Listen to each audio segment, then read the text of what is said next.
आप सभी श्रोतागणों का एक बार फिर से स्वागत है मेरे चैनल रागनी सिंह में।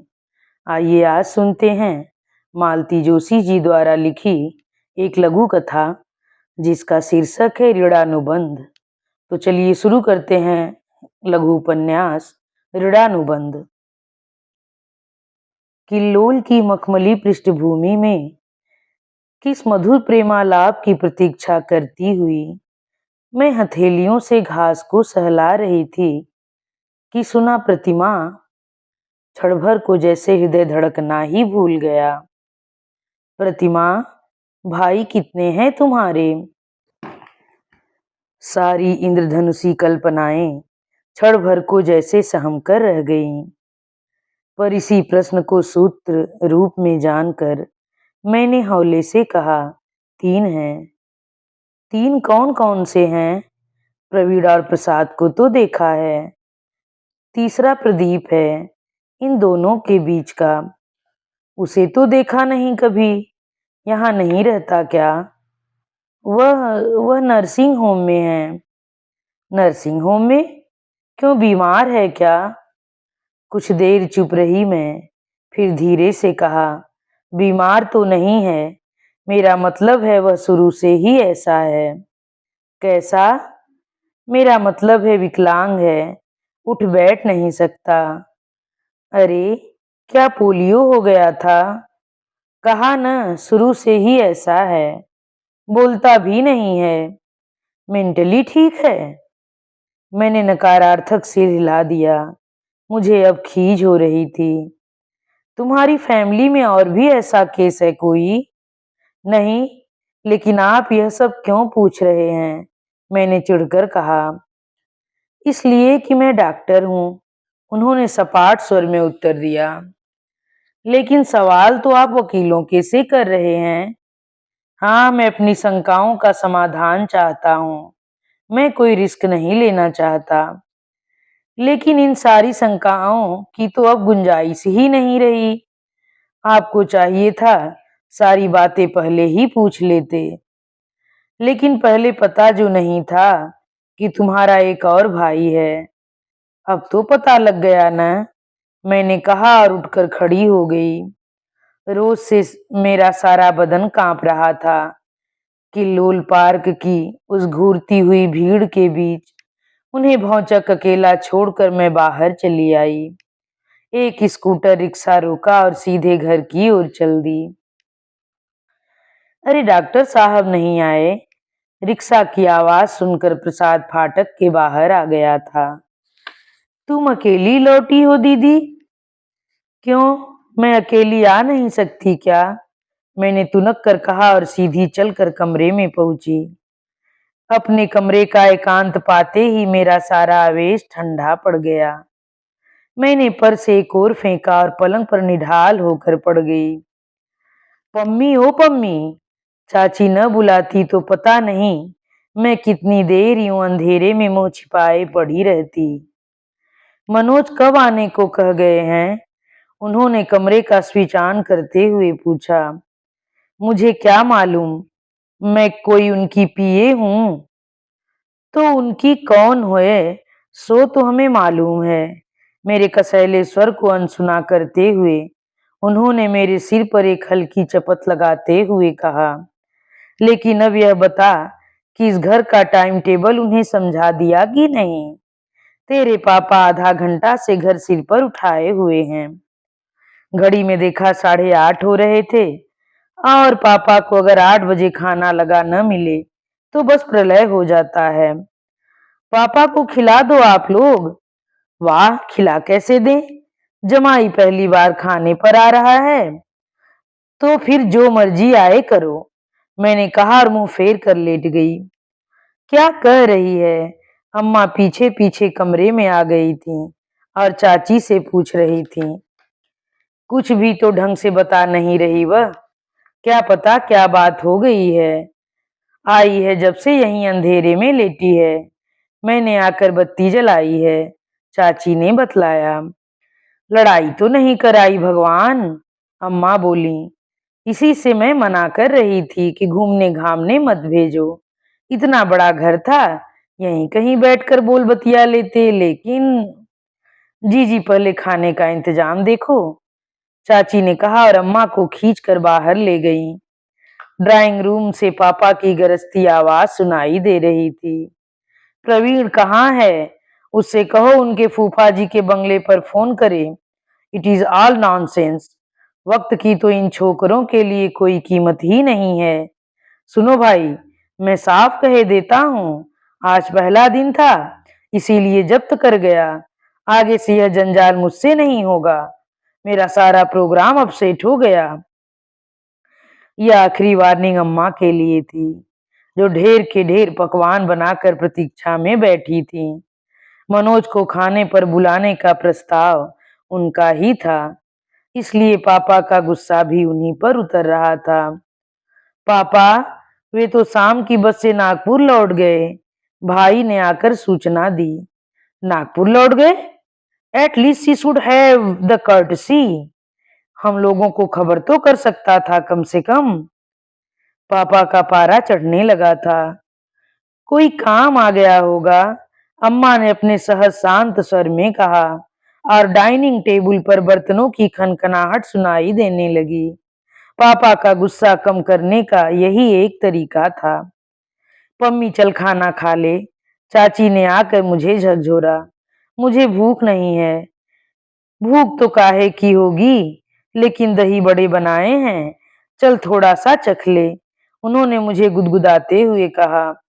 प्लीज चाची, बोर मत करो, मैंने जरा सख्त स्वर में कहा, तो उन्होंने एकदम हाथ हटा लिए और कमरे से बाहर जाते हुए जरा नाराजगी से बोली, खाना न खाए तो तेरी मर्जी है, पर वीणा की साड़ी तो उतार दे, एक ही दिन में कल्याण करके रख देगी तू। एक झटके के साथ उठ खड़ी हुई मैं। सचमुच मुझे तो होश ही नहीं था कि मैं वीणा की बिल्कुल नई साड़ी पहने हुए हूँ। अंगूरी रंग की ऊली पर उसने स्वयं अपने हाथों से कढ़ाई की थी। एक एक नमूना पूरा करते हुए उसे 4-4 दिन लग गए थे। दोपहर में इतने उत्साह से लेकर आई थी वह इसे। आज आप ही इस साड़ी का उद्घाटन कीजिए दीदी, जीजाजी देखेंगे तो खुश हो जाएंगे। वाह रे जीजाजी! ड्रेसिंग टेबल के सामने बैठकर एक एक पिन निकालती हुई मैं सोच रही थी। कितनी उमंग से तैयार किया था उसने मुझे। मुझे पता नहीं कितने रोल्स वाला जूड़ा बना दिया था कि खोलते हुए मेरा दम फूल रहा था। लेकिन दोपहर भर मन इतना खिला खिला था कि उसकी सारी ज्यादतियां मैं सह गई। सच तो यह था कि मन यहाँ था ही नहीं। वह तो सतरंगी शाम को मनभावी कल्पनाओं में डूबा हुआ था। घूमने जाने के प्रस्ताव मात्र से ही मेरा रोम रोम पुलकित हो गया था। अम्मा ने थोड़ा सा विरोध किया था तो मेरा मन एकदम खिन्न सा हो गया था, लेकिन अम्मा का विरोध बहुमत के सामने टिक नहीं सका था और फोन पर पापा ने सब तय कर दिया था। कार्यक्रम के अनुसार वे ठीक 5:30 बजे अपने फुफेरे भाई के स्कूटर पर हमारे यहाँ आए थे। बार बार अपने को दर्पण में निहारती मैं पीछे की सीट पर जा बैठी थी और पता नहीं कौन सा गलत सुर छिड़ गया था और सारी शाम ही बेसुरी हो गई थी। मुझे डर लग रहा था कि पापा अगर कुछ पूछेंगे तो क्या जवाब दूंगी, लेकिन पापा ही क्या, किसी ने भी मुझसे कुछ नहीं पूछा। यहाँ तक कि चाची भी उसके बाद मौन ही रही। शायद नाराज कर दिया था मैंने उन्हें। लेकिन दूसरे दिन शाम को भाई मेरे कमरे में आए और उन्होंने एकदम सीधे ही पूछ लिया, पम्मी कल क्या बात हुई थी, सच सच बता। भाई मुझसे सिर्फ 1.5 साल बड़े हैं, पर उनसे हमेशा डर ही लगा रहता है। उनके कठोर स्वर को अनसुना करके मैंने पूछा, आज आप क्लब नहीं गए? यह मेरे प्रश्न का उत्तर नहीं है। Pammi, should I repeat the question? जी नहीं, इसकी जरूरत नहीं। मेरे स्वर में भी तनाव आ गया था, लेकिन इससे पहले मेरे प्रश्न का उत्तर दीजिए। क्या प्रदीप की बात उन लोगों से छिपाई क्यों गई? छिपाने का कोई प्रश्न ही नहीं था। फिर उन्हें बताया क्यों नहीं गया? कोई इस तरह का प्रसंग उठा ही नहीं। हाँ, अपनी ओर से प्रदीप का परिचय देना हम लोगों ने ठीक नहीं समझा। आपने जो भी समझा हो, पर वहां वालों ने तो यही समझा कि यह बात जानबूझकर उनसे छिपाई गई है। और कहते कहते मेरी आंखों के सामने सारा प्रसंग घूम गया और वे भर आईं। सिर्फ इतनी सी बात है। और कल सारी रात मेरा खून खौलता रहा कि उसने जरूर कोई बदतमीजी की होगी, तभी तू जल्दी लौट आई। और वह मुंह छिपाकर भाग गया। भाई के चेहरे का कसाव एकदम ढीला पड़ गया। थोड़ी देर तक वे कुर्सी की पीठ पर सिर टिकाए विचार मग्न बैठे रहे और फिर एकदम उठ खड़े हुए। समझ में नहीं आता ये दोनों घुन की तरह कब तक इस घर को त्रासते रहेंगे। मैंने चौंक कर सिर उठाया, लेकिन तब तक वे बाहर जा चुके थे और उनकी बात हथौड़े की तरह मेरे कानों पर चोट कर रही थी। ये दोनों मतलब प्रदीप और चाची। प्रदीप का अर्थ है एक बेडौल मांसपिंड और दो भावहीन आंखें। अनचाही संतान से मुक्ति पाने के लिए किए गए अम्मा के प्रयासों का बीभत्स परिणाम। 10 वर्ष तक उसकी अभिशप्त उपस्थिति को घर ने किसी तरह सहा, किंतु बाद में यह भार दिन पर दिन झेलना कठिन होता गया। तब अम्मा और चाची के विरोध को ताक पर रखकर पापा ने नर्सिंग होम का सहारा लिया था। पिछले 10 साल से 250 रुपए महीना बराबर इस मद पर खर्च हो रहा था। जब से मेरी शादी की चर्चाएं चल पड़ी हैं, प्रदीप के आकारहीन अवयव और चैतन्य शून्य मस्तिष्क को लेकर कई बार अप्रिय प्रसंगों का सामना करना पड़ा है। इसीलिए इस बार ढुलमुल तरीके से उसका उल्लेख टाल दिया गया था। लेकिन शायद मनोज की बुआ जी को कहीं से भनक पड़ गई थी, इसलिए इतना जबरदस्त क्रॉस एग्जामिनेशन हुआ था। पता नहीं क्यों प्रदीप को लेकर जब कोई बहुत पूछताछ करने लगता है तो मेरा गुस्सा धीरे धीरे उफनने लगता है। और एक है चाची, एक बहुत बड़ा प्रश्न चिन्ह है सबके लिए। होश संभाला है तब से उनकी सुडौल आकृति को घर भर में मंडराते देखा है, उनके सुघड़ हाथों से घर को संवरते देखा। बाल विधवा हैं, उनका वैधव्य सिर्फ उनके सूने ललाट से ही परिलक्षित होता है। बाकी उनका रहन सहन अम्मा की तरह ही है। पान खाने में और चटक रंग की चूड़ियां पहनने में तो वे अम्मा से भी बाजी मार जाती हैं। रिश्ते की इस निराधार महिला को अम्मा ने आश्रय दिया है। सिर्फ आश्रय ही नहीं, बड़ी बहन का स्नेह और ममत्व भी दिया है। भाई और मेरे जन्म के समय चाची ने घर बार बहुत अच्छी तरह से संभाला था। प्रदीप के जन्म के बाद तो जैसे उनकी उपस्थिति घर में आवश्यक हो ही गई। उस अर्थ विक्षिप्त विकलांग बच्चे को उन्होंने छाती से लगाकर पाला है। अब भी हर शुक्रवार को वे ही नियम से नर्सिंग होम जाती हैं और 5-6 घंटे उसके पास बैठी रहती हैं। चाची के लिए बचपन से ही ऐसी उटपटांग बातें सुनी हैं कि मन में एक कॉम्प्लेक्स सा आ गया है। बहुत छोटी थी तब तो कुछ समझ में नहीं आता था, पर बड़े होने पर हर रिमार्क एक कौतूहल जगा जाता। बुआ लोग कहती, बड़ी चाची चाची लगाए रहती है दिन भर। चाचा कहाँ मर खप गए, कुछ अता पता है? मामी और मौसी कहती, यह चाची अब भी विराजमान है। धन्य है आदमी, अपनी उम्र का न सही बच्चों का तो ख्याल करता है। पता नहीं जीजी कैसे सह लेती हैं आप। नानी चाची के गोरे रंग को कोसती हुई अम्मा के सांवले सलोने रूप की जब तक बलैया लेने लगती। अभी पिछले वर्ष एक परिवार बरेली से मुझे देखने आया था। सारे आदर सत्कार का जी भर कर उपभोग करने के बाद वर की माँ ने एक फुलझड़ी छोड़ी थी। लड़के तो दोनों आप पर गए हैं मिसेस प्रताप। लड़की लेकिन बिल्कुल गोरी चिट्टी है, अपनी चाची की तरह। इतनी भुनभुनाई थी अम्मा बाद में। मरी की आंखें फूट गई हैं। अम्मा काली कलूटी हैं तो क्या हुआ, बाप का सोने का सा रंग इसने नहीं देखा। भावी समधिन के प्रति अम्मा के ये अनादर भरे वचन सुनकर ही मैं समझ गई कि निर्णय अनुकूल नहीं है। एक निश्वास खींचकर रह गई थी मैं। लोग अगर अफवाहों का पल्ला पकड़कर ही घर में आना चाहें, तो क्या उपाय है?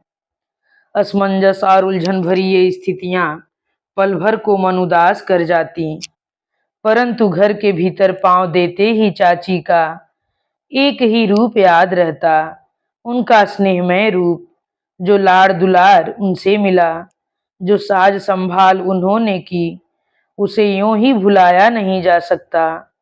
घर की रौनक, घर की व्यवस्था उन्हीं के दम से थी। उन्हीं के सहारे अम्मा घंटों पूजा पाठ करती रहती। साल में दो दो बार नानी माँ के यहाँ हो आती। अपनी गृहस्थी का सुख उनके भाग्य में नहीं था, लेकिन अम्मा की गृहस्थी को उन्होंने निखार दिया था। अम्मा ने पढ़ पढ़ कर किसी तरह उन्हें मेरे साथ हायर सेकेंडरी करवा दिया। उसके बाद उन्होंने पढ़ाई को राम राम कर लिया। उनका मन घर गृहस्थी में ही रमता था।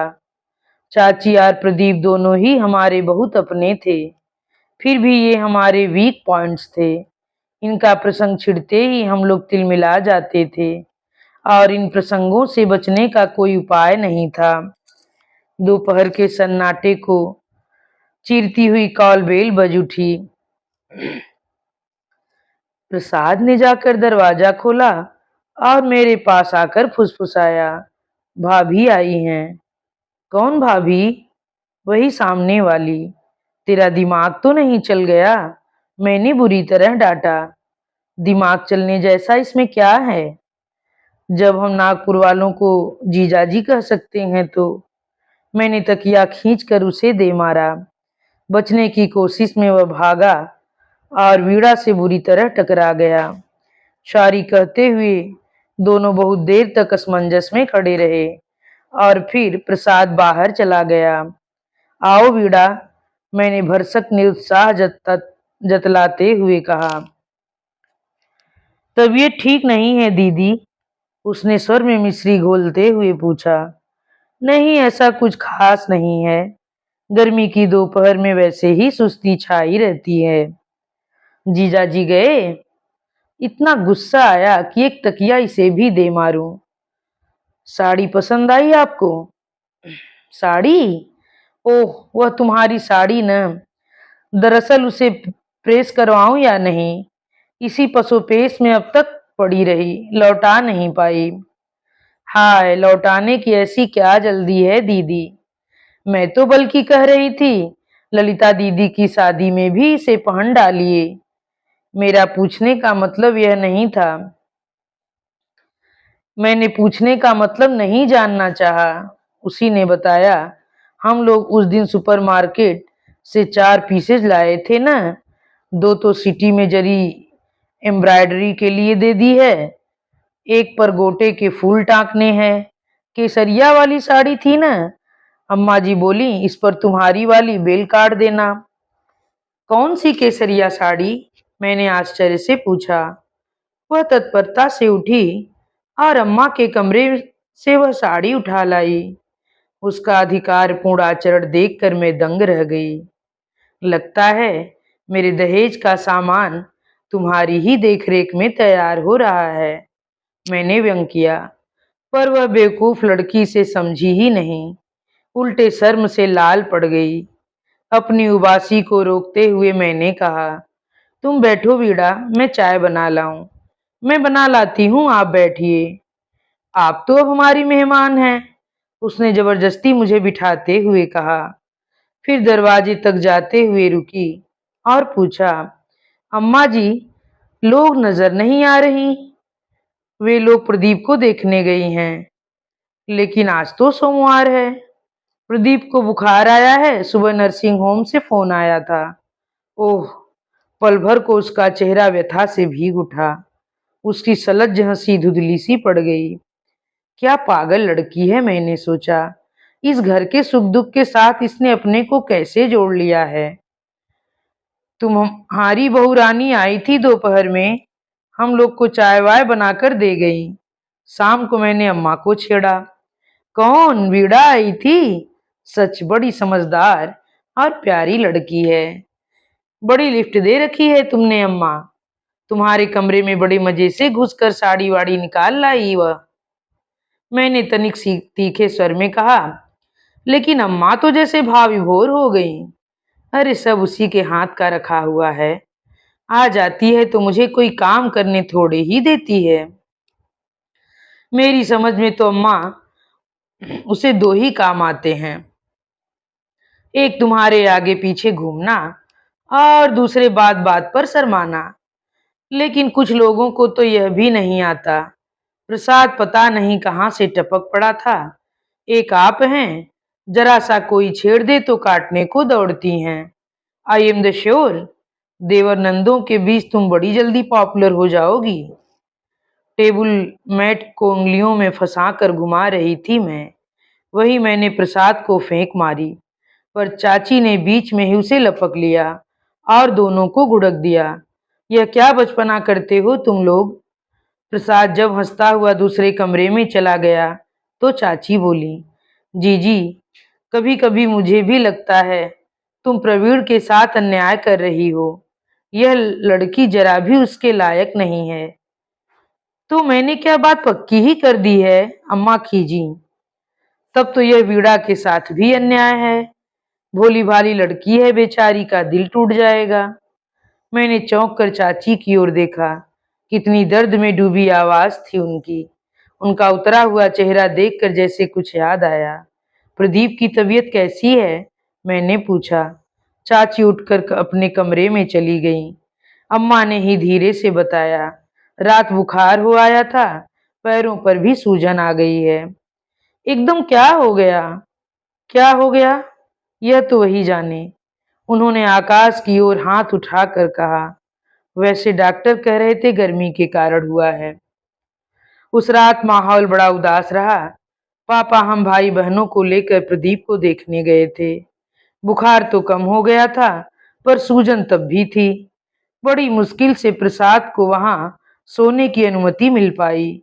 उसका मेडिकल स्टूडेंट होना कुछ काम दे गया और उसका वहां होना हम सबको राहत दे गया। ललिता की शादी में जाने का कार्यक्रम अम्मा ने स्थगित ही कर दिया।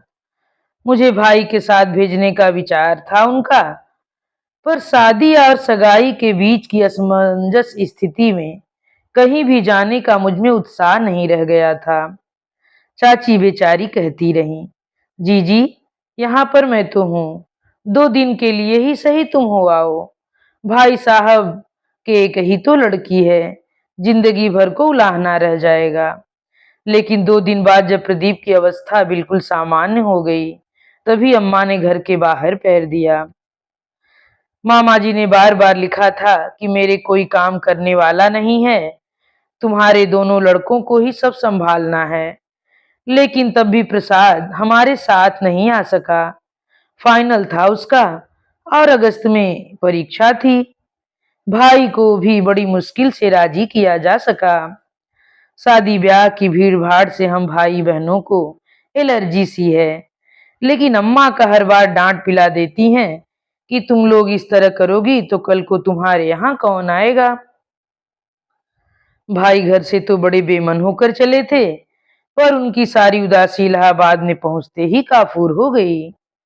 आजाद नगर वाला मामा जी का घर मेहमानों से खचाखच भरा था, पर उस भीड़ में भी एक आकृति थी जो अलग से चमक रही थी, और वह थी ललिता की मौसेरी बहन सरिता। बिजली की गति से वह घर के सभी कामों में हाथ बटा रही थी। मामी जी ने चाय शरबत वितरित करने का काम हम दोनों को सौंप दिया था, लेकिन जिस तत्परता के साथ उससे प्रवीण भाई के लिए बार बार चाय नाश्ता बनवाया जा रहा था, वह सबके लिए विनोद का साधन बन गया था। अक्सर शादी ब्याह के घरों में इस तरह का एक शगुफा जरूरी होता है। ललिता तो ब्याही जा रही थी। सब लोगों के ख्याल से मैं भी बुक हो चुकी थी, इसलिए इस बात को खूब उछाला जा रहा था। अम्मा को सभी लोग छेड़ रहे थे, बहुरानी पसंद आई? अम्मा हंसकर रह जाती थी। इस हंसी का कोई मतलब नहीं निकलता था मुझे, लेकिन लड़की बहुत भा गई थी। बड़ी ही शालीन और हंसमुख लड़की थी।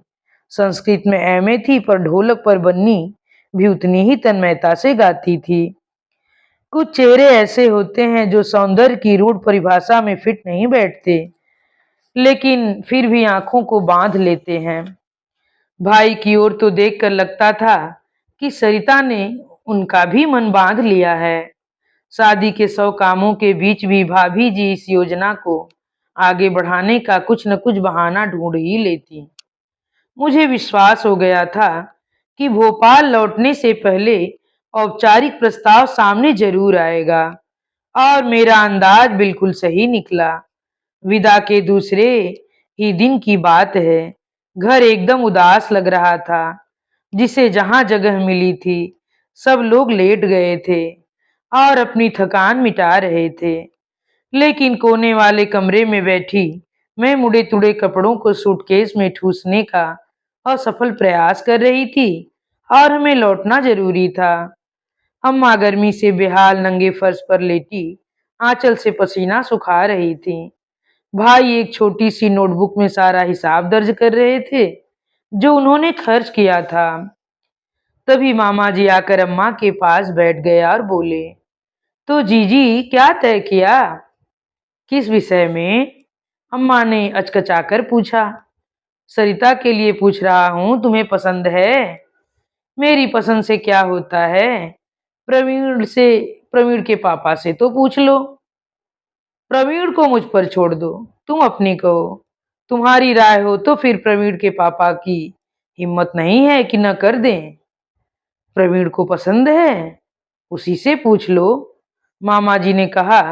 तो अम्मा ने भाई की ओर देखा। उन्होंने आंखें झुका ली। लड़कियों की तरह शर्मा रहा है, मामा जी ने उनकी पीठ पर एक धौल जमाते हुए कहा, और बाहर चले गए। कुछ देर बाद अम्मा ने धीरे से पूछा, प्रवीण, तूने हाँ कर दी है? मैंने हाँ या ना कुछ भी नहीं कहा है अम्मा। उन्होंने लड़की के बारे में राय पूछी थी, तो उसमें तो दो राय हो नहीं सकती। कम से कम मुझे मुझे तो उसमें कोई बुराई नजर नहीं आई, भाई ने तैस में कहा। यह आवेश उनके मन के चोर को और भी उजागर कर गया। इतना परेशान होने की जरूरत नहीं है अम्मा। तुम्हें पसंद न हो तो मना कर देना, मुझे कोई परवाह नहीं है। और यह कहते हुए उन्होंने अपने सूटकेस का ढक्कन इतनी जोर से बंद किया कि क्षण भर हम लोग सन्न रह गए। अम्मा की आंखें अकारण भर आईं। बोली, लड़की तो बहुत अच्छी है रे, पसंद न करने का कोई कारण ही नहीं है। लेकिन किसी नई लड़की को घर में लाने के ख्याल से ही मैं घबरा जाती हूँ। अब तुम्हारे लिए पुरानी लड़की कहाँ से लाऊं मैं? बहू जो भी आएगी नई ही होगी। और अम्मा ने एकदम पूछ लिया, तुझे वीणा कैसी लगती है प्रवीण? वीणा? वो सामने वालों की? हाँ, जानी बुझी लड़की है, फिर घर में आती जाती रही है, सब कुछ देखती रही है। भाई एकदम उठ खड़े हुए। अम्मा, सरिता न सही, दुनिया में और भी लड़कियां हैं मेरे लायक, लेकिन प्लीज वीणा का नाम मत लेना। फिर बाहर जाते हुए पल भर रुक कर बोले, पता नहीं तुमने कभी मार्क किया है या नहीं, तुम्हारे छोटे सुपुत्र उसकी राहों में पलके बिछाए रहते हैं। पता नहीं क्यों घर में पांव देते ही जैसे घटित अशुभ की सूचना मन को मिल गई थी। सारा घर जैसे भाए भाए कर उठा था। बाहर के बरामदे में लगे ऑफिस रूम में पापा अपने कागज देख रहे थे।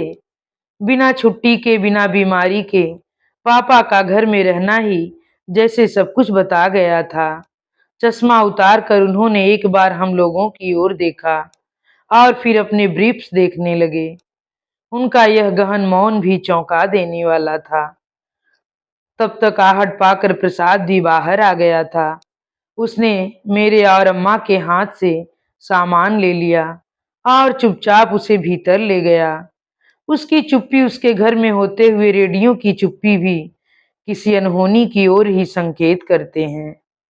हॉल में सामान रखते हुए उसने आवाज दी, वीणा, अम्मा लोग आई हैं, चाय बना लाओ जरा। उसकी साधिकार वाणी पर चौंकने का होश भी नहीं था हमारे पास, क्योंकि बाम की शीशी हाथ में लिए जो वीणा सामने नजर आई वह हमेशा वाली शर्मीली वीणा नहीं थी। विषाद की गहरी रेखाओं ने उसकी लजीली मुस्कान को तिरोहित कर दिया था। अभी आप सुन रहे थे मालती जोशी जी द्वारा लिखी एक लघु उपन्यास जिसका शीर्षक है ऋणानुबंध। आगे सुनने के लिए कहानी का भाग 2 देखिए। धन्यवाद।